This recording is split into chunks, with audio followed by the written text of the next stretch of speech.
आवो रे साथियो प्रार्थना नो वखत छे, आवो रे साथियो प्रार्थना नो वखत छे। भक्ति थकी शक्ति मळे ईसु दे छे, भक्ति थकी शक्ति मळे ईसु दे छे।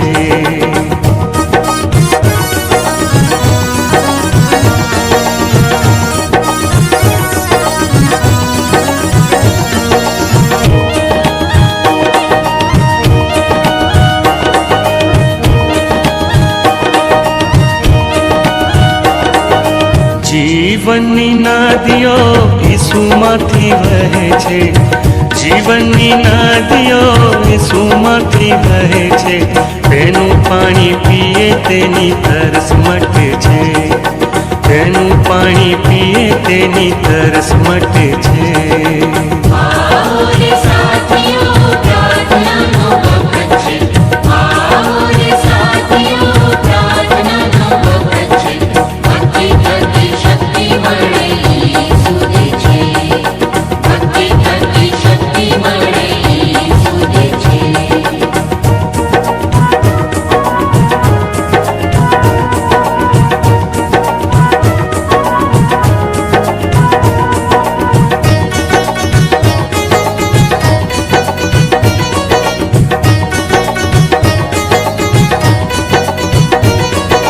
जीवननी रोटली आकाशमांथी आवी छे, जीवननी रोटली आकाशमांथी आवी छे।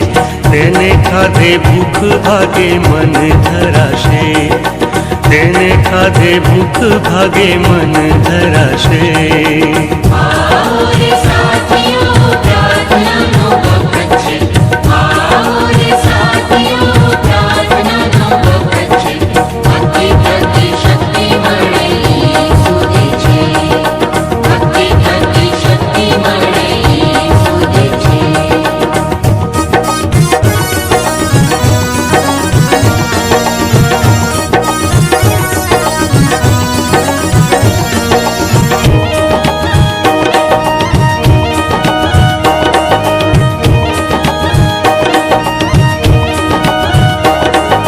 हे प्रभु यीशु तारा जेवा करजे, हे प्रभु यीशु तारा जेवा करजे।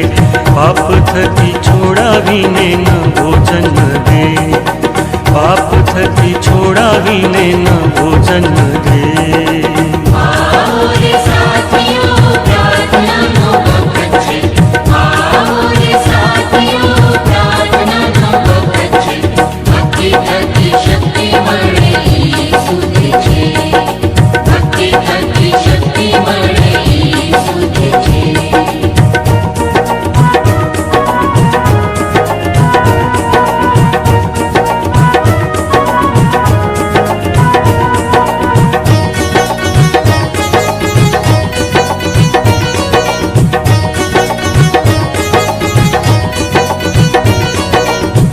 ईश्वर ने स्तवो मने मळी मुक्ति, ईश्वर ने स्तवो मने मळी मुक्ति।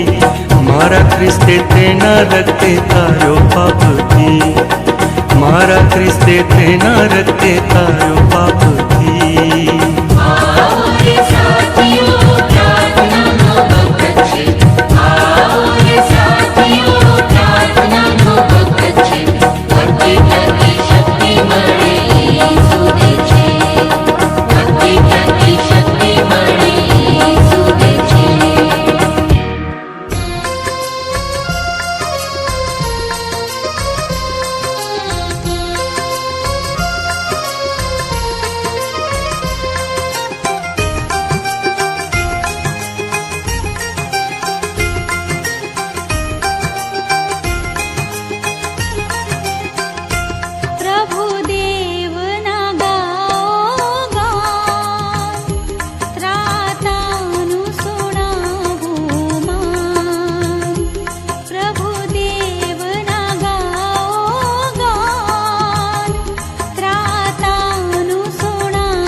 Good evening and praise the lord.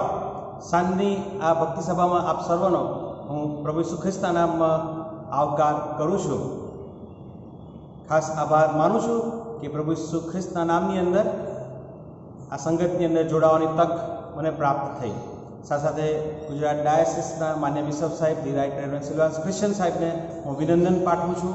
સાથે આભાર પણ માનું છું કે કોરોના કાળની શરૂઆત થઈ ત્યાંથી લઈને અત્યાર સુધી દરરોજ રાત્રે એ આધ્યાત્મિક ભોજન આપણને સર્વને મળી રહે એની સુંદર વ્યવસ્થા ગુજરાત ડાયસિસના નેજા હેઠળ અને માન્ય બિશપ સાહેબની આગેવાની હેઠળ એમણે કરી તે માટે તેમનો આભાર જ માનું છું. સાથે સાથે આભાર પણ માનું છું કે આજના દિવસની અને આજની સંધ્યાની આ બાઇબલ અભ્યાસની અંદર પ્રભુનું વચન લાવવાની તક તેમણે મને આપી છે.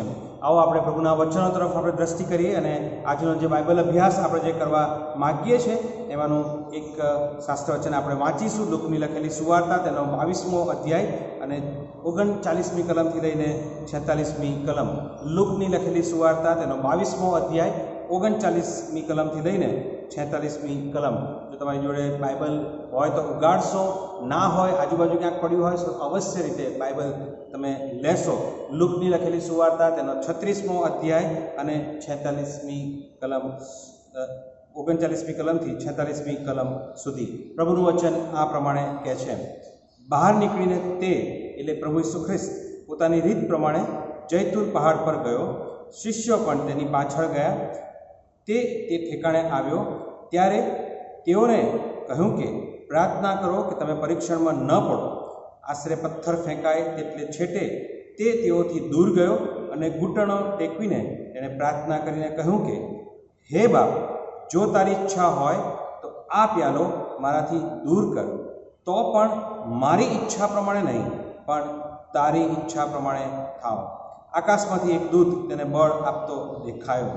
તેણે કષ્ટ સાથે વિશેષ આગ્રહથી પ્રાર્થના કરી અને તેનો પરસેવો ભોંય પર પડતા લોહીના ટીપા જેવો થયો. પ્રાર્થના કરીને ઉઠ્યા પછી તે પોતાના શિષ્યો પાસે પાછો આવ્યો. ત્યારે તેણે તેઓને શોકને લીધે ઊંઘેલા દીઠા. તેણે તેઓને કહ્યું કે કેમ ઊંઘો છો? ઉઠીને પ્રાર્થના કરો કે તમે પરીક્ષણમાં ન પડો. આવો આપણે પ્રાર્થનામાં નમીએ અને પવિત્ર આત્માના સામર્થ્યનું માગણી કરીએ. પવિત્ર આત્મા ડાપણ આપણને પ્રાપ્ત થાય, જેથી કરીને કે પ્રભુના વચનો સમજવા માટે પ્રભુ આપણને કૃપા આપે. પ્રથમ બોલનાર પાત્રને અને ત્યારબાદ દરેક સાંભળનાર પાત્રના માટે આવો આપણે પ્રાર્થનામાં નમીએ. આભારી ભાવ સાથે પરમ પિતા, અમે તમારા પવિત્ર ચરણોમાં નમીએ છીએ. આભાર જ માનીએ છીએ આજની આ સંધ્યાને માટે કે જ્યારે ફરીને એક વખત તમારી કૃપામાં તમારા વચનોનો અભ્યાસ કરવાના માટેની એક સુંદર તક અમને આપી છે. પ્રભુ, અમે આભાર માનીએ છીએ કે કોરોના કાળ દરમિયાન ખૂબ જ સુંદર વ્યવસ્થા થઈ શકી કે જેમાં દરેક રાત્રિએ અમે આધ્યાત્મિક ભોજન પ્રાપ્ત કરી શકીએ અને એ દ્વારા અગણિત લોકો તમારી સાથેના વિશ્વાસમાં વધુ દ્રઢ અને મજબૂત થયા છે. તમારું વચન એ ગુજરાતમાં, આ દેશમાં અને દેશ પરદેશમાં વસતા ગુજરાતી વિશ્વાસી ભાઈઓ મધ્યે જઈ શક્યું છે. તેના માટે અમે તમારો આભાર જ માનીએ છીએ. પ્રભુ, સાથે અમે પ્રાર્થના કરવાનું ચાલુ રાખીએ છીએ, આજીજી કરવાનું ચાલુ રાખીએ છીએ કે જે કોરોનાની મહામારી સમગ્ર મનુષ્ય જાત મધ્યે છે. અગણિત લોકો તેનાથી વિવિધ રીતે અસર પામ્યા છે, અસર પામી રહ્યા છે. એવા સમયની અંદર પ્રભુ, અમે માગીએ છીએ કે આ મહામારીને અમારેથી દૂર કરો. તમારો પવિત્ર અને સાજાપણું આપનાર હાથનો સ્પર્શ તમે સમગ્ર મનુષ્ય જાત પર કરો અને અમને આ રોગથી મુક્ત કરો. આજની આ સંધ્યાને વિશેષ કરીને તમારા પવિત્ર હાથોમાં સોંપીએ છીએ. જ્યારે તમારા વચનોનો અભ્યાસ અમે કરીએ ત્યારે તમારા પવિત્ર આત્માની દોરવણી આપો, ડાપણ આપો, જેથી કરીને તમારા વચનોને સમજી શકીએ. ને કેવળ સમજી શકીએ એટલું નહીં પણ અમારા જીવનોમાં તેને ઉતારી શકીએ. આજ રાત્રિએ અમારા હૃદયોને તમે સ્પર્શ કરો, પ્રથમ બોલનાર પાત્રની સાથે, ત્યારબાદ દરેક સાંભળનાર પાત્રોની સાથે. તારના પ્રભુ ઈસુ ખ્રિસ્તના નામમાં માગીએ છીએ. આમીન. Thank you. આ અઠવાડિયા દરમિયાન જે વિષય પર આપણે અભ્યાસ કરી રહ્યા છે અને એ વિષય છે તો પ્રાર્થનાને લાગતો વિષય છે. આ જે સમયમાંથી આપણે પસાર થઈ રહ્યા છે, કોરોના કાળ જેને આપણે કહીએ છીએ, એ દરમિયાન એવી ઘણી બધી પરિસ્થિતિઓ આવી, એવા ઘણા સંજોગો આવ્યા કે જ્યારે આપણે ખૂબ આજીજીથી પ્રાર્થનાઓ કરી. આપણા પોતાને માટે કદાચ આપણે પ્રાર્થનાઓ કરી, આપણા પરિવારોને માટે આપણે પ્રાર્થના કરી, આપણા સ્વજનોને માટે આપણે પ્રાર્થના કરી, આપણા મિત્ર વર્તુળને માટે પ્રાર્થના કરી, આપણા સમાજને માટે, વિશ્વાસુ ભાઈ બહેનોને માટે પ્રાર્થના કરી, સમગ્ર મનુષ્ય જાતને માટે પ્રાર્થનાઓ કરી. અદ્ભુત રીતે પ્રભુએ આપણી આ પ્રાર્થનાઓ સાંભળી અને તેનો પ્રત્યુત્તર પણ પ્રભુએ આપ્યો છે. આપણામાંથી ઘણા બધા એવા છે કે જેમને ચમત્કારિક રીતે પ્રભુએ બચાવ્યા પણ છે. પણ આ બધી પરિસ્થિતિ વચ્ચે આ જે પ્રાર્થનાઓ અને આજીજી પ્રભુની પાસે આપણે લઈ ગયા, એ વચ્ચે ક્યાંક એવા પણ સંજોગો આવ્યા કે જ્યારે આપણને એવું લાગ્યું કે પ્રભુએ આપણી પ્રાર્થનાઓ સાંભળી નથી, પ્રભુએ અમારી પ્રાર્થનાનો પ્રત્યુત્તર આપ્યો નથી. અને એવા સંજોગો જ્યારે ઊભા થયા ત્યારે ઘણા બધા પ્રશ્નો, કદાચ પ્રશ્નોની લાંબી વણઝાર આપણા મનોમાં, આપણા હૃદયોમાં, આપણા વિચારોમાં, આપણા પરિવારોમાં, અંગત જીવનોની અંદર, વિશ્વાસ સમુદાયની અંદર પણ કદાચ કહી શકાય ઉપસ્થિત થયા કે પ્રભુએ અમારી પ્રાર્થનાનો પ્રત્યુત્તર કેમ ના આપ્યો, પ્રભુએ અમારી પ્રાર્થનાઓ કેમ ના સાંભળી, શું પ્રભુ અમારી પર પ્રેમ કરતો નથી, શું પ્રભુએ અમને તેનાથી દૂર કર્યા છે? આવા તો અગણિત પ્રશ્નો આપણા જીવનોમાં, આપણા વિચારોની અંદર આવ્યા. આવા અનેક પ્રશ્નો મેં કહ્યું એ પ્રમાણે કદાચ કોરોના કાળ દરમિયાન આવ્યા ચોક્કસ રીતે, પણ એ સિવાય પણ હું એવું માનું છું કદાચ વિશ્વાસુ ભાઈ અને બહેનો તરીકે આપણા દરેકના જીવનમાં ક્યારેક અને અથવા તો મોટા ભાગના જીવનોમાં ક્યારેક ને ક્યારેક આ પ્રશ્ન ચોક્કસ આવ્યો હશે કે પ્રભુ એક મારી પ્રાર્થના ન સાંભળે. એવા સંજોગો ઊભા થયા હશે જ્યારે આપણે બહુ જ આજીજીપૂર્વક પ્રાર્થનાઓ કરી હશે.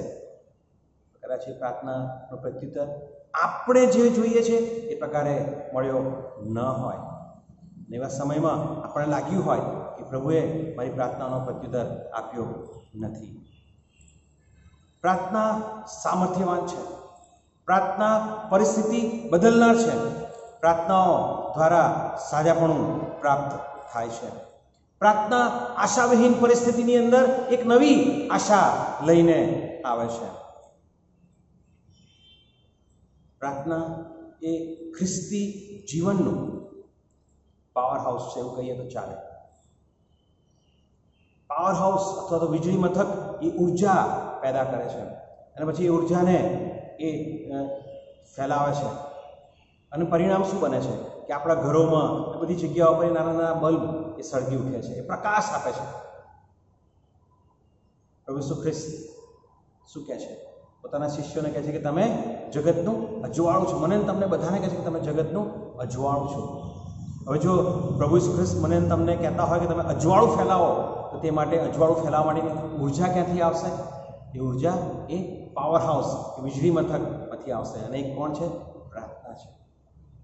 અને માટે જ્યારે પ્રાર્થના એ આપણું પાવર હાઉસ છે, એ આપણું ઉર્જાનો સ્ત્રોત છે, સામર્થ્યવાન છે, પરિસ્થિતિ બદલનાર છે પ્રાર્થનાઓ, ત્યારે જો એક એવો તબક્કો આવે છે જ્યારે આપણને લાગે છે કે અમારી પ્રાર્થનાઓનો પ્રત્યુત્તર પ્રાપ્ત થયો નથી, તો તે સંજોગોમાં અથવા તે સંજોગોને કેવી રીતે સમજવા એ પણ બહુ અગત્યનું છે. કેમ? કારણ કે આવા સમયો દરમિયાન આપણે મૂંઝવણ અનુભવીએ છીએ કે પ્રભુએ મારી પ્રાર્થનાઓ કેમ ન સાંભળી.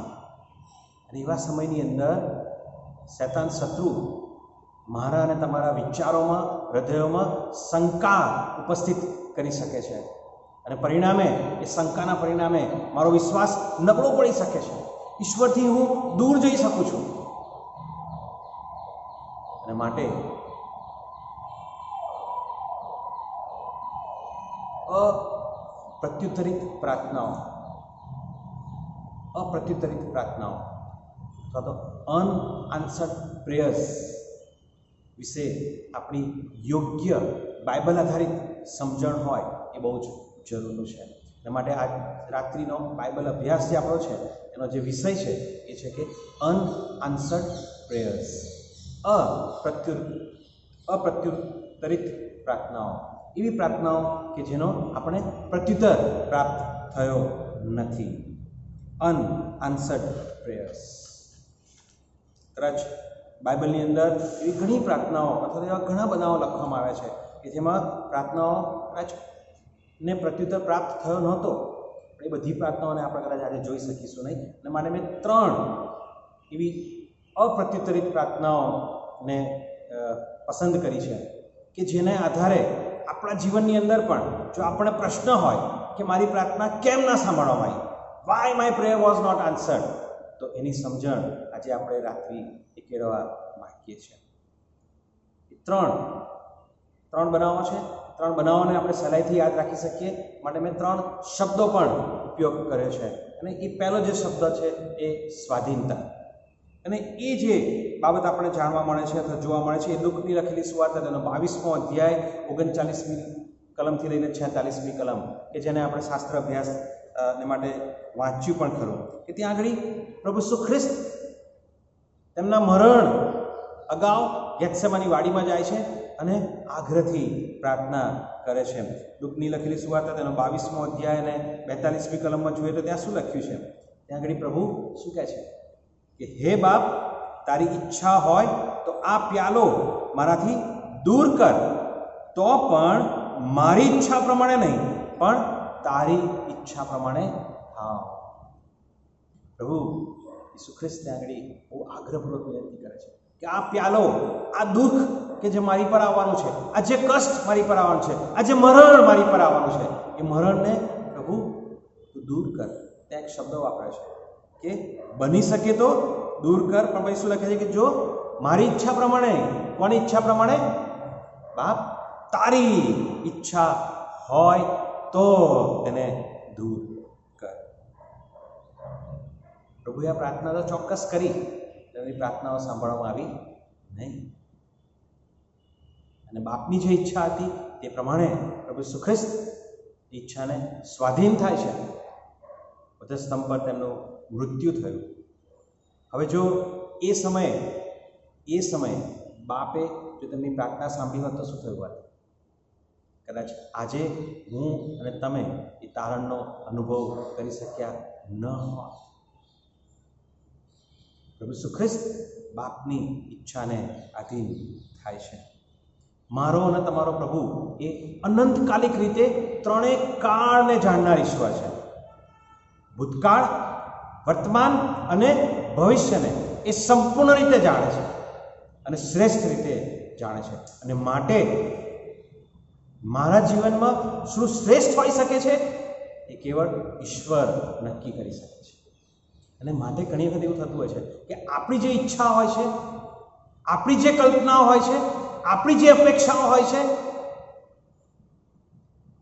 એ પ્રમાણે પ્રાર્થનાઓનો પ્રત્યુત્તર ઈશ્વર તરફથી મળતો નથી. ત્યારે આપણને એમ લાગે છે કે ઈશ્વરે આપણી પ્રાર્થનાઓ સાંભળી નથી. પણ વાસ્તવમાં ઈશ્વર મારા અને તમારા માટે એક શ્રેષ્ઠ કરવા માગે છે. રોમીયોને પત્ર અને તેનો 8મો અધ્યાય અને 28મી કલમ જોઈએ તો ત્યાં શું લખ્યું છે? રોમીયોને પત્ર, તો તમારી જોડે બાઇબલ હોય તમે ચોક્કસ રીતે ખોલશો, અને જો ના હોય તો ચોક્કસ રીતે લેશો. કારણ કે પ્રભુના વચનનો જ્યારે આપણે અભ્યાસ કરીએ છીએ ત્યારે આપણું બાઇબલ આપણી જોડે હોવું જોઈએ. સાથે સાથે એ પણ કહું કે બાઇબલ અભ્યાસ કરવા બેસીએ ત્યારે આપણે જો કોઈ બીજું કાર્ય કરતા હોઈએ તો એ આપણે બંધ કરી દઈએ. બાઇબલ અભ્યાસ કે ભક્તિ સભાઓ ભલે ઓનલાઈન હોય પણ એ કોઈ ઇવેન્ટ નથી, એ કોઈ સાંસ્કૃતિક કાર્યક્રમ નથી, એ ટેલિવિઝનનો કોઈ સિરિયલ નથી આપણે જોતા. ઈશ્વરનું વચન, આપણે ઈશ્વરના વચનનો અભ્યાસ કરીએ છીએ. રોમીયોને પત્ર તેનો 8મો અધ્યાય અને 28મી કલમ, ત્યાં શું લખ્યું છે? વળી આપણે જાણીએ છીએ કે જેઓ દેવના ઉપર પ્રેમ રાખે છે, જેઓ તેના સંકલ્પ પ્રમાણે તેડાયેલા છે, તેઓને એકંદરે સગળું હિતકારક નીવડે છે. યસ, જેઓ ઈશ્વરના સંકલ્પ પ્રમાણે તેડાયેલા છે, જેઓ ઈશ્વરની ઈચ્છાને સ્વાધીન થયેલા છે, તેઓ સગળાને એકંદરે હિતકારક નીવડે છે. મારા ખ્યાલથી આપણો બધાનો એક અનુભવ હશે કે આપણે જ્યારે કોઈક એવી મુશ્કેલ પરિસ્થિતિમાંથી પસાર થઈએ ને ત્યારે આપણને એવું લાગે કે બધું પૂરું થઈ ગયું. એ પરિસ્થિતિને આપણને એવું લાગે કે સૌથી વિકટ અને ખરાબ પરિસ્થિતિ છે, આનાથી ખરાબ પરિસ્થિતિ કોઈ પણ ના હોઈ શકે. અને એ પરિસ્થિતિમાં આપણે કદાચ પ્રાર્થનાઓ પણ બહુ કરી હોય, પણ પ્રભુએ આપણી પ્રાર્થનાઓ એ પરિસ્થિતિમાં ન સાંભળી હોય, એને એ પરિસ્થિતિમાંથી આપણને પસાર થવા દીધા હોય. પણ એ જ પરિસ્થિતિને જો આપણે 1 વર્ષ, 2 વર્ષ, 5 વર્ષ, 10 વર્ષ અથવા તો ઘણા બધા સમય પછી આપણે જો એ પરિસ્થિતિનું ફરીથી આપણે જો પૃથ્થકરણ કરીએ ને, એના વિશે વિચારીએ ને, તો આપણને લાગશે, ચોક્કસ રીતે લાગશે કે એ પરિસ્થિતિ ભલે મારા માટે તે સમયે અસહ્ય, અસ્વીકાર્ય હતી, પણ આજના દિવસે હું કહી શકું એમ છું કે એ શ્રેષ્ઠ પરિસ્થિતિ પ્રભુએ મારા માટે શ્રેષ્ઠ કર્યું છે. મારો પોતાનો બીજો અનુભવ કહું તો હું પણ આવી પરિસ્થિતિમાંથી પસાર થયો છું. અને એ પરિસ્થિતિમાં મેં પણ સવાલ કર્યા છે કે પ્રભુ તે પ્રાર્થનાઓ કેમ ના સાંભળી. મને એમ પણ સવાલ થયો કે શું ખરેખર પ્રભુ સામર્થ્યવાન છે કે નહીં. પણ એ જ પરિસ્થિતિને જો આજે હું 10 વર્ષ કે 20 વર્ષ પછી વિચારું છું ને, તેમ વિચારું છું કે એ પરિસ્થિતિ મારા માટે શ્રેષ્ઠ હતી. આપણામાંથી ઘણા બધા આજની તારીખમાં ખૂબ જ વિકટ પરિસ્થિતિમાંથી પસાર થયા છે. આપણા પોતાના સ્વજનને, આપણા પોતાના નજદીકનાને, પોતાના અંગતને ગુમાવ્યા છે. આપણે એમના માટે કદાચ બહુ પ્રાર્થનાઓ કરી, દેશ વિદેશમાં પ્રાર્થનાઓ થઈ, ઘૂંટણે પડીને ઉપવાસ સાથે પ્રાર્થનાઓ કરવામાં આવી. પ્રભુએ કદાચ એ પ્રાર્થનાઓ નથી સાંભળી. પ્રભુ નથી સાંભળ્યું નહીં, સોરી, પ્રભુએ પ્રત્યુત્તર નથી આપ્યું. પ્રાર્થનાઓ પ્રભુ સાંભળે છે, કદાચ એનો પ્રત્યુત્તર નથી આપ્યો.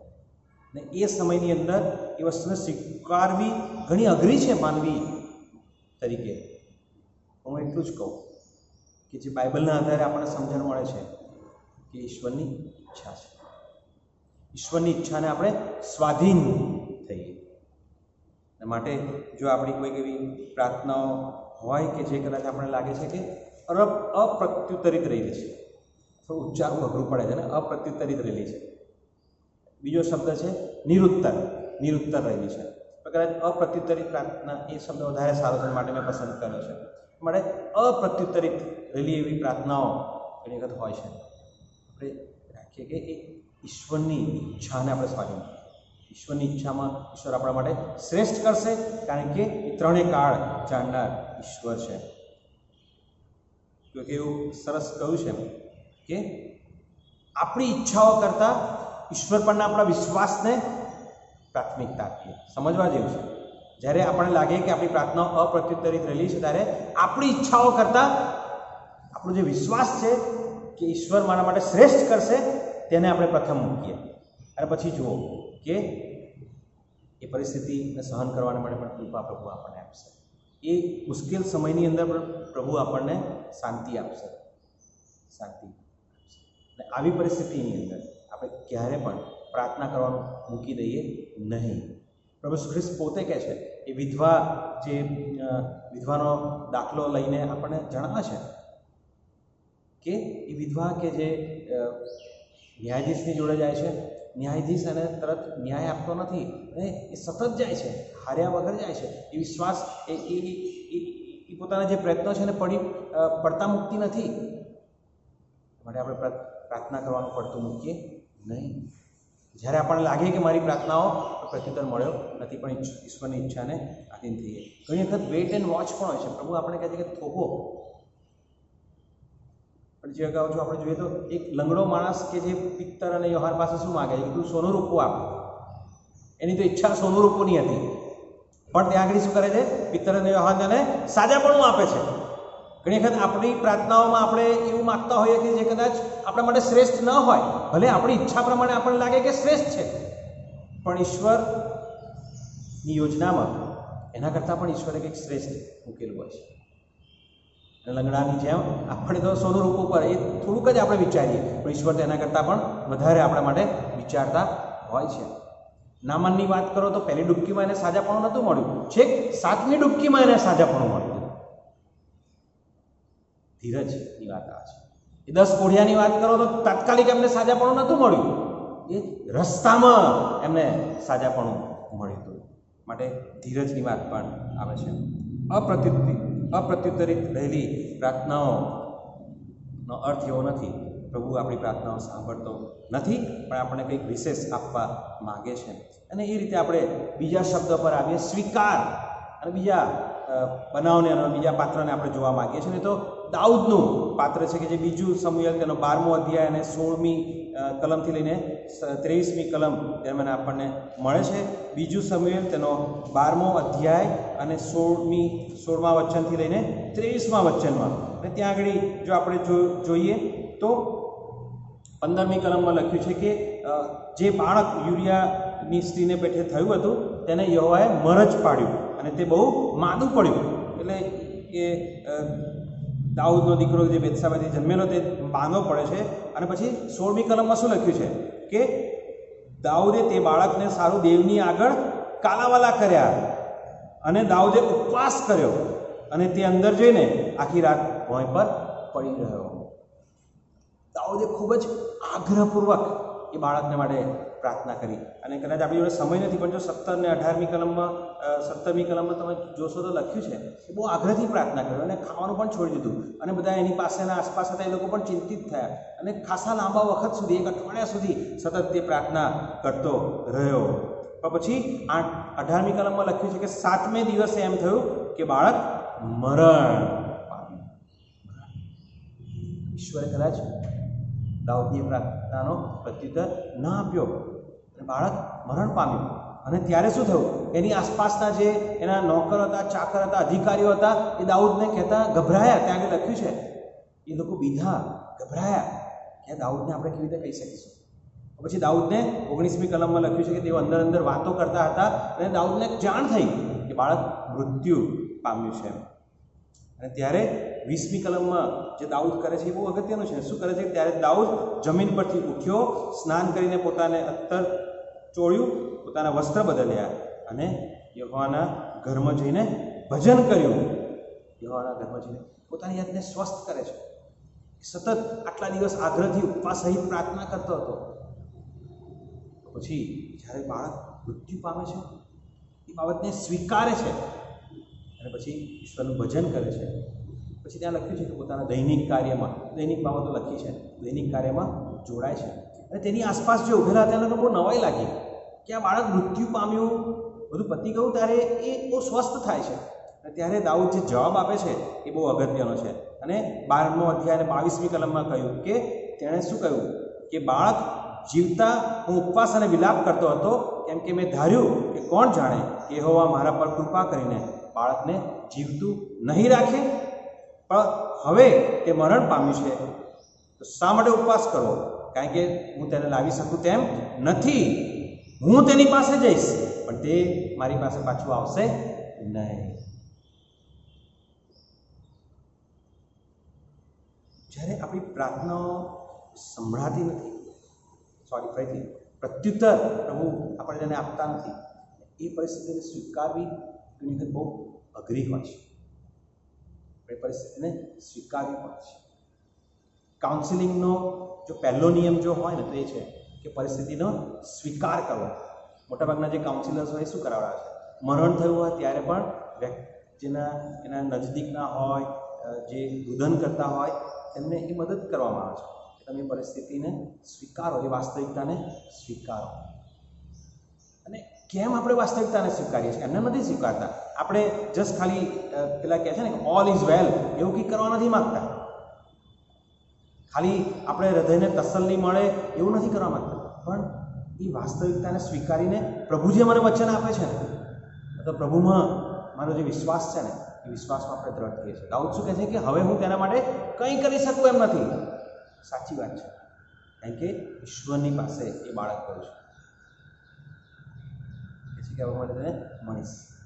મરણ સિવાયની એવી ઘણી બધી પરિસ્થિતિ આપણા જીવનમાં હોય છે, જ્યારે આપણે કોઈ સંજોગોમાં નિષ્ફળ નીવડ્યા હોય છે, જ્યારે આપણે હતાશ અને નિરાશ થઈ ગયા હોય છે, આપણે ભાંગી ગયા છે, તૂટી ગયા હોય છે, પરિસ્થિતિ અસ્વીકાર્ય લાગે, પણ સૌથી પહેલી બાબત એ જે કરવાની છે ને તે આપણે સ્વીકારવાનું છે. આપણે પ્રાર્થના ચોક્કસ કરવાની છે. આપણે પ્રાર્થનાઓ કરી, પણ જો એ પ્રાર્થનાનો પ્રત્યુત્તર નથી મળ્યો તો આપણે પરિસ્થિતિને સ્વીકારીએ. પરિસ્થિતિને સ્વીકારીએ અને સ્વીકારીને શું કરવાનું છે? દાઉદે શું કર્યું? પોતાના દૈનિક જીવનમાં તે આગળ વધે છે. આ પણ વસ્તુ બહુ અગત્યની છે.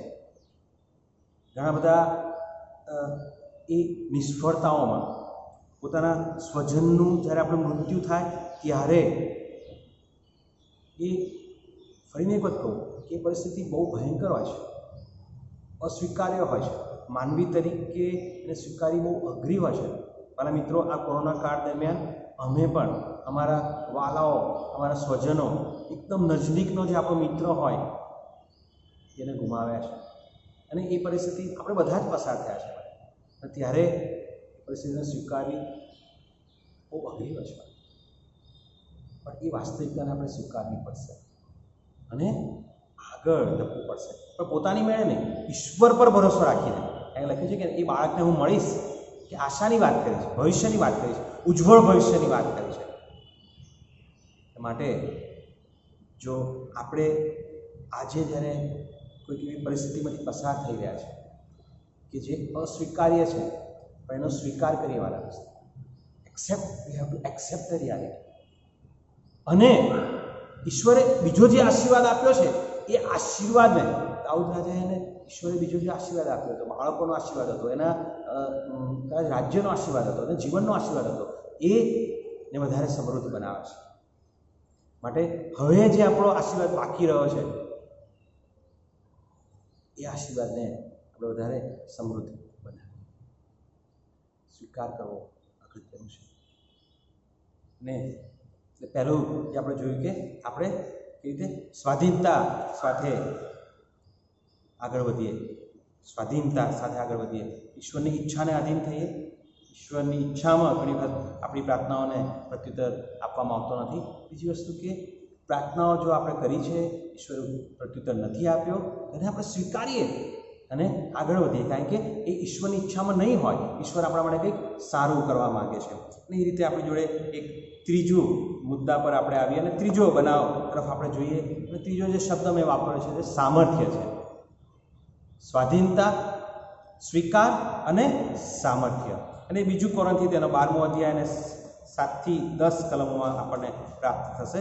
બીજું કોરિન્થી તેનો કોરિન્થીઓનો બીજો પત્ર તેનો 12મો અધ્યાય અને 7મા વચનથી લઈને 10મા વચન સુધી.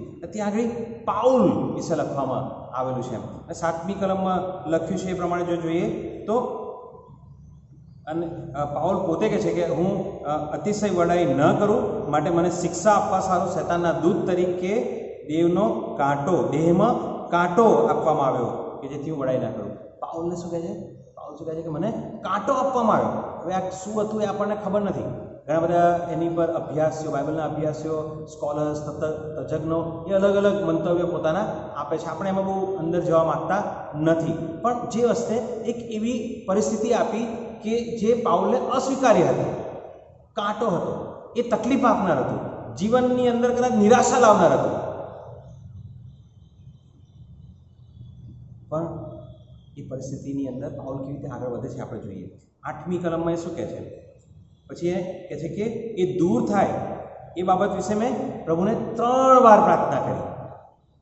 અને પછી 9મી કલમમાં કહે છે કે 9મી કલમમાં આપણે જોઈએ તો એ રિફ્લેક્શન છે કે પાઉલ જણાવે છે પરોક્ષ રીતે કે એની પ્રાર્થનાનો પ્રત્યુત્તર મળ્યો નહીં, એને પ્રાર્થનાનો પ્રત્યુત્તર મળ્યો નહીં. અને તેણે મને કહ્યું કે તારે વાસ્તે મારી કૃપા બસ છે, કેમ કે મારું સામર્થ્ય નિર્બળતામાં સંપૂર્ણ થાય.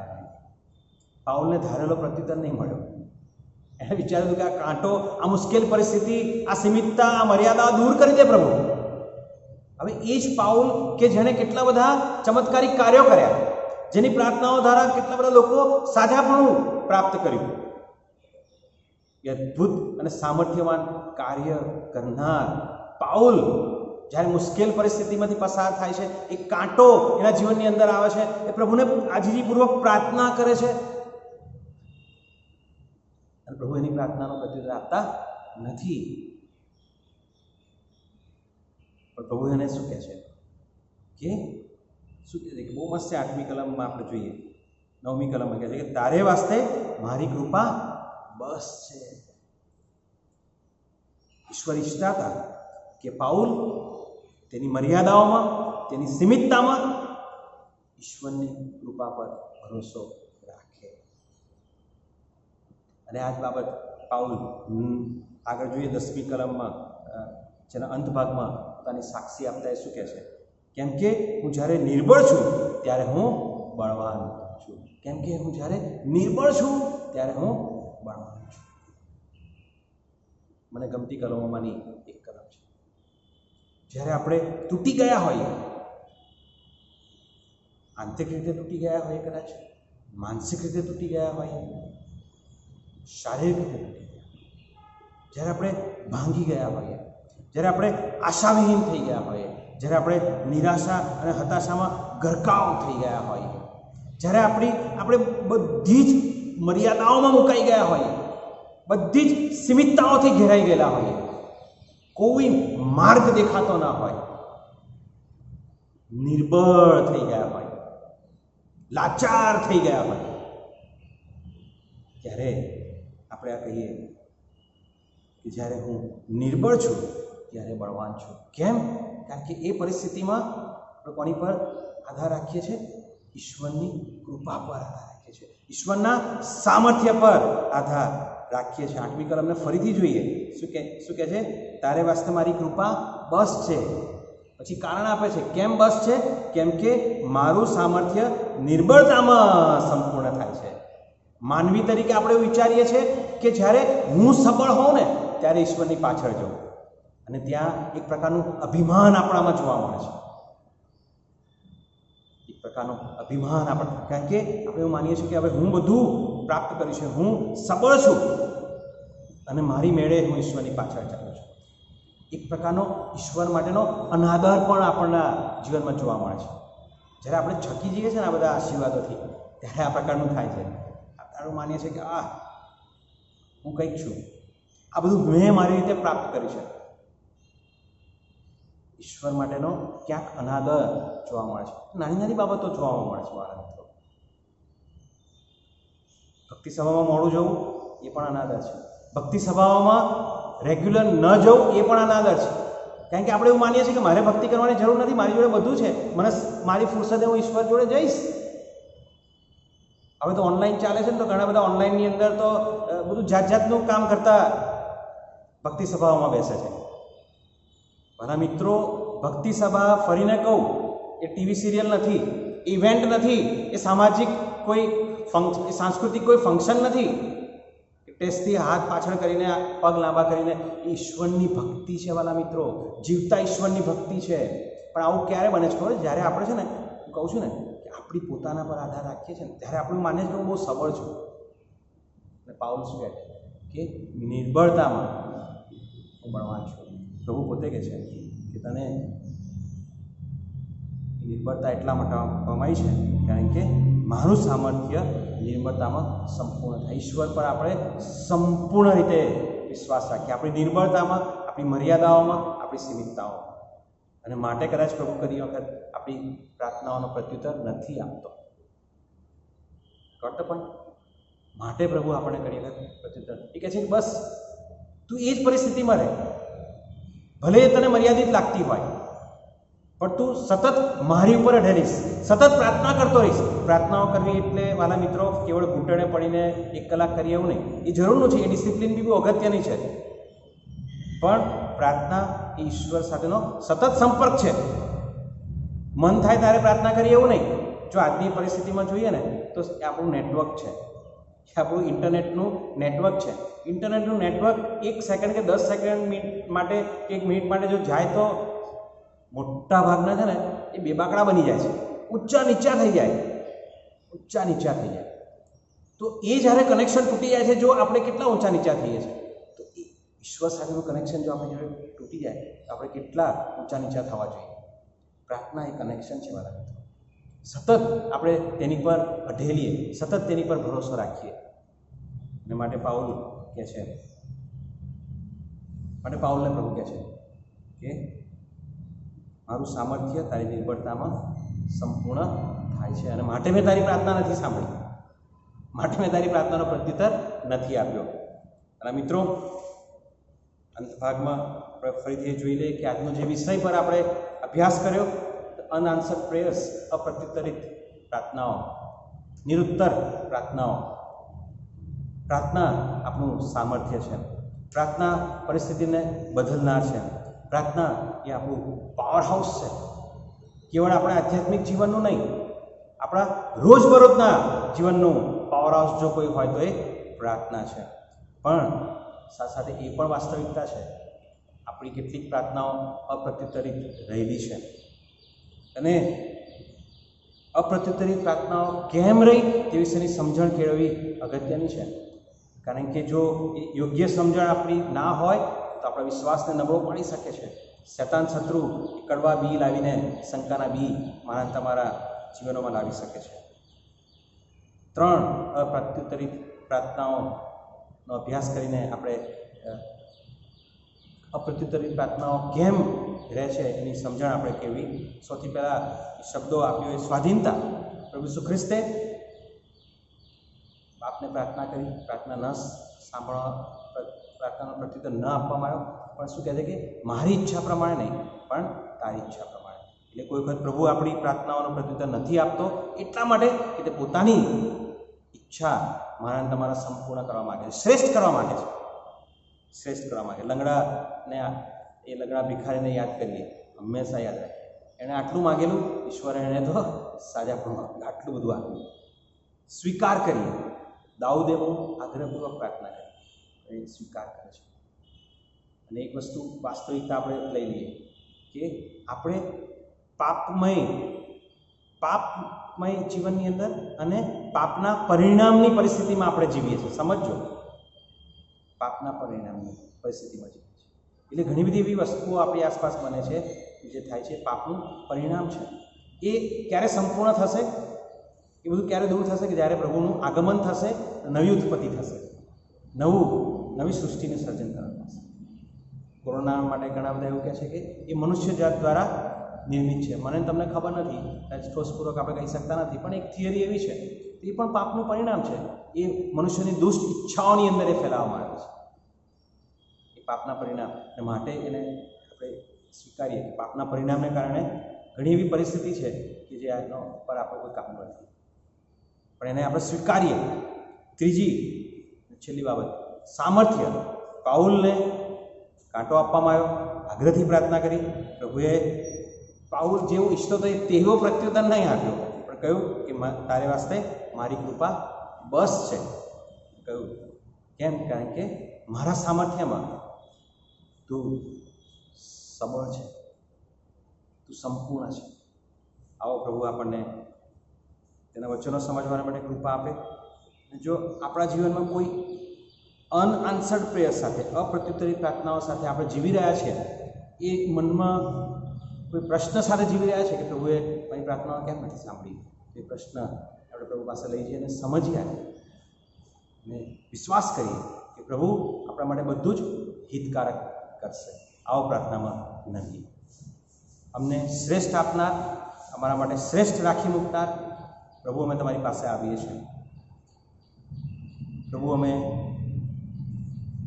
જીવનની સૌથી મુશ્કેલ પરિસ્થિતિઓમાંથી પસાર થતા હોઈ શકીએ છીએ, ભાંગી ગયેલા હોઈ શકીએ છીએ, તૂટી ગયેલા હોઈ શકીએ છીએ, અમે તમારી પાસે નમ્યા પણ હોઈ શકીએ છીએ, પ્રાર્થનાઓ પણ અમે કરી હોઈ શકીએ છીએ. પ્રભુ, હજી સુધી તમે એ પ્રાર્થનાઓનો પ્રત્યુત્તર નથી આપ્યો, કે એ પ્રાર્થનાઓને ભૂતકાળમાં પણ પ્રત્યુત્તર નથી આપ્યો. ને પ્રભુ, સમજવા માટે કૃપા, કારણ કે તમારી ઈચ્છામાં છે, તમારી ઈચ્છાને સ્વાધીન થવાની કૃપા. સ્વીકાર્ય લાગતી પરિસ્થિતિને સ્વીકારીને દૈનિક જીવનમાં હવે પછીના શ્રેષ્ઠ આશીર્વાદો માણવા માટેની પણ કૃપા તમને આપો. તમારું સામર્થ્ય અનુભવ અમને લાવો. જ્યારે અમે નિર્બળ હોઈએ છીએ, તમારી પર અઢેલીએ છીએ, ત્યારે જ અમે સંપૂર્ણ છે. જો અમારી જાત ઉપર અમે અઢેલીએ છીએ ત્યારે અમે સંપૂર્ણ નથી. આજ રાત્રિ દરમિયાન તમે અમારા હૃદય સાથે વાત અને વ્યવહાર કરો. ફરીને એક વખત પ્રભુ અમારી જાતને અમે તમારા પવિત્ર હાથોમાં સોંપીએ છીએ. તમારી રક્ષક પાંખો તળે અમારી જાતને અમે સમાવી લઈએ છીએ. પ્રભુની શીખેલી પ્રાર્થના આપણે બોલીશું. ઓ આકાશમાંના મારા બાપ, તમારું નામ પવિત્ર બનાવો, તમારું રાજ્ય આવો, જેમ આકાશમાં તેમ પૃથ્વી પર તમારી ઈચ્છા પૂરી થાવ. દિવસની રોટલી આજ અમને આપો. જેમ અમે અમારા ઋણીઓને માફ કર્યા છે તેમ તમે અમારા ઋણોને માફ કરો. અમને પરીક્ષણમાં ન લાવો, પણ ઊંડાઈથી અમારો છૂટકો કરો, કેમ કે રાજ્ય તથા પરાક્રમ તથા મહિમા સર્વકાળ સુધી તમારા છે. હવે આપણા તારનાર પ્રભુ ઈસુ ખ્રિસ્તની કૃપા, દેવ બાપનો પ્રેમ અને પ્રભુ પવિત્ર આત્માની સંગત હમણાંથી સદા સર્વકાળ સુધી હર હંમેશ દરેકની સાથે રહેજો. Amen. Thank you. Good night.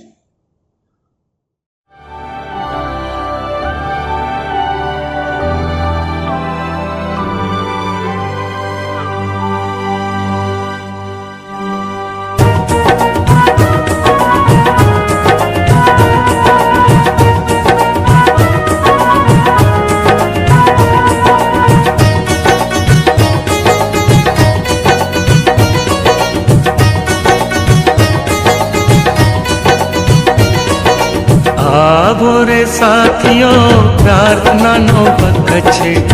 આવો રે સાથીઓ, પ્રાર્થનાનો વખત છે. ભક્તિ થકી શક્તિ મળે, ઈસુ દે છે. ભક્તિ થકી શક્તિ મળે, ઈસુ દે છે.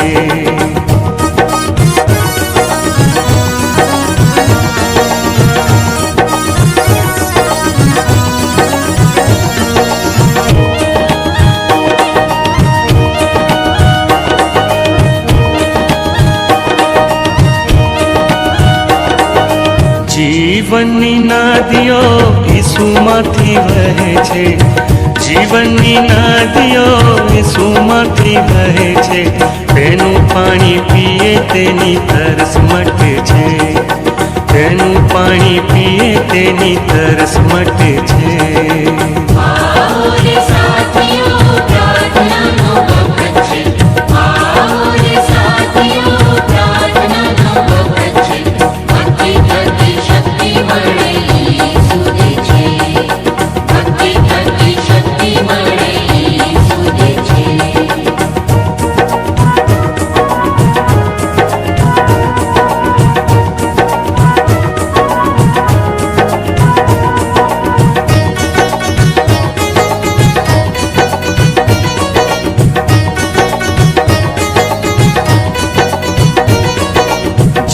જીવનની રોટલી આકાશમાંથી આવી છે.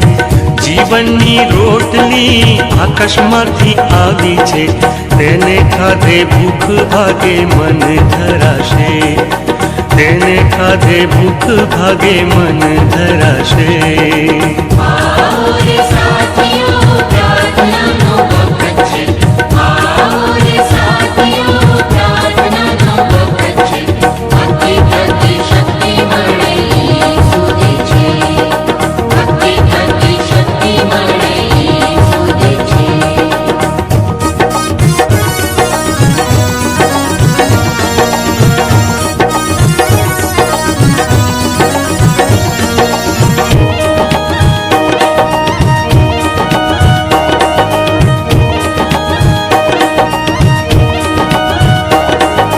હે પ્રભુ ઈસુ તારા જેવા કરજે.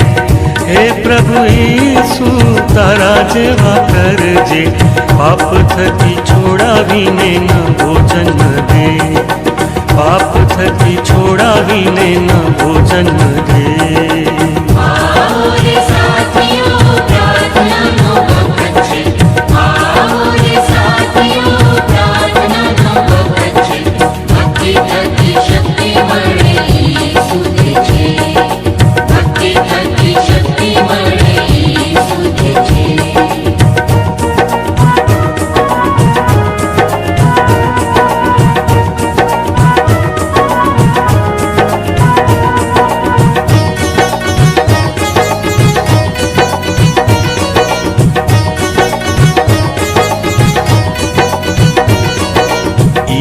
ઈશ્વરને સ્તવો મને મળી મુક્તિ, ઈશ્વરને સ્તવો મને મળી મુક્તિ, મારા ખ્રિસ્તે તેના રક્તે તારો પાપથી, મારા ખ્રિસ્તે તેના રક્તે તારો પાપથી.